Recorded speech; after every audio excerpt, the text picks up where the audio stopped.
কবি আরণ্যক বসুর লেখা কবিতা সবুজ মেয়ের চিঠি। নামটি আমার সরস্বতী, গ্রামের নাম টিয়া। মায়ের ঘরে দুঃখে সুখে এক্কা দোক্কা খেলা। না না, এটা বানভাসি নয়, এমনি জলধারা। কিন্তু পলাশ ডালে আমার ফাগুন, আমার মেয়েবেলা। এই তো মায়ের কৃষ্ণচূড়ায় পাগল টিয়ার ঝাঁক।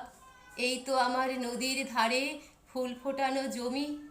সজনে ফুলের চাদর বিছোই হালকা শীতের ঘাসে। আমের বলে বাংলা ভাষায় আজ যে শ্রীপঞ্চমী। বন্ধু নদী স্বপ্নে ডাকে, ওঠ না পলাশ প্রিয়া।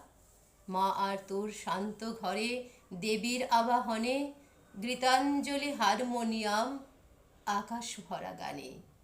সারা জীবন তোরই ভাষায় তোদের ঘরের কোণে। অভাব আছে, কিন্তু আছে আলমারিতে বই। না না, আমি সবুজ মেয়ে, বিখ্যাত কেউ নই।